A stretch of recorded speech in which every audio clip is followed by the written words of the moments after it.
planets collapsing like glass, beautiful, brilliant shards reflecting only themselves. Mountainhead asks, what happens when the people building tomorrow's wonders discover there's no one left to inherit them, and they don't seem to care? They keep polishing their ideas while the world burns beneath their feet. Hey everyone, The Knight here. Today we're diving into Mountainhead, 2025. This is the latest from Jesse Armstrong, the British writer-director best known as the creator of Succession, the show that taught us how power looks when it's empty and hilarious and dangerously human all at once. Armstrong's gift is a kind of satirical scalpel. He makes funny, literate characters who reveal the rotten logic behind our institutions.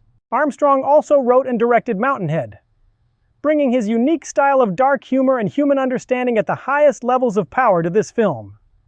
This one is available on HBO Max, and believe me, it is not only worth it, it is important and necessary that everyone watches this. Armstrong is joined by an impressive team of producers, including Succession veterans Frank Rich, Lucy Prebble, John Brown, Tony Roach, Will Tracy, Mark Mylod, and Jill Footlick. So you know the satire game here is strong. What's wild is how quickly this movie came together.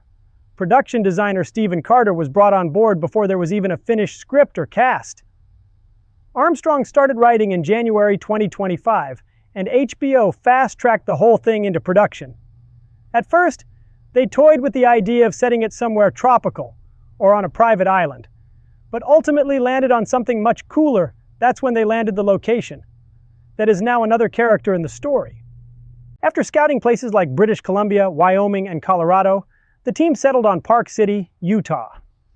Most of the film was shot inside a massive 21,000 square foot, 7-bedroom mansion, which was between owners at the time. It gave the perfect eerie, empty atmosphere for these billionaires to lose their minds in. The whole shoot wrapped in about 5 weeks, with jet scenes filmed later on green screen. At its core, Mountainhead is a darkly funny chamber piece about 4 tech billionaires who retreat to a secluded mansion high in the snowy mountains for what's supposed to be a weekend of rest, bonding, and maybe a little Molly-fueled enlightenment. But as the world outside begins to unravel, with reports of riots, economic collapse, and governments falling apart, their calm getaway turns into something far stranger. Instead of panic, these men respond with fascination. They scroll, theorize, and philosophize, convinced that their money or their genius will somehow insulate them from whatever's happening below. The conversations spiral from startup gossip to godlike fantasies. The kind of saving humanity talk that sounds noble until you realize how detached it is from actual humanity. Visually, Mountainhead is as sleek and sterile as the world it critiques. Armstrong and his team turned that sprawling glass mansion into both a luxury fortress and a moral coffin, a place where ego echoes louder than truth. The cinematography captures a chilling stillness, gleaming surfaces, white snow, and endless reflections that make the characters look trapped inside their own illusions. Armstrong's writing, always razor-sharp, keeps the dialogue fast, funny, and uncomfortable, with lines that sound like satire until you realize they're just one step removed from reality. But beyond its icy beauty, Mountainhead feels urgent, a warning disguised as a comedy. It asks what happens when society's loudest voices belong to people who mistake cleverness for wisdom and profit for progress. Armstrong's billionaires are not monsters. They're children with money and code, rearranging the world to suit their whims. And if we're not careful, Mountainhead suggests, that's exactly where we're headed. A future ruled by people who can build the metaverse but can't fix the plumbing. It's one of the most relevant and necessary films of our time because it reminds us, with biting wit and haunting precision, that technology without humanity isn't evolution. It's extinction wearing a designer jacket.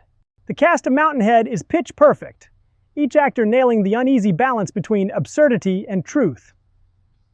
Steve Carell anchors the film with one of his sharpest dramatic performances to date, a mix of arrogance, charm, and quiet desperation that feels both hilarious and painfully real. He plays Randall as a man who thinks he's enlightened, but can't see past his own reflection, and Carell gives him just enough humanity to make the delusion sting. Cory Michael Smith, best known to many as the Riddler from Gotham, is the film's secret weapon. His portrayal of the social media mogul Venice is chillingly believable. All tight smiles, forced laughter, and robotic charisma. He embodies the kind of tech genius who mistakes control for connection. Jason Schwartzman and Ramy Youssef round out the group with nuanced performances that bounce perfectly off each other, adding rhythm and tension to every exchange. Together, they make Mountainhead feel less like a satire and more like a mirror we might not want to look into, but can't turn away from. So what do you guys think? Should we continue to give all the power to useless billionaires? People who use other people's ideas for their advantage? Leave your thoughts on the comments below. Thank you so much for tuning in, and please keep watching The Crypt of Nights.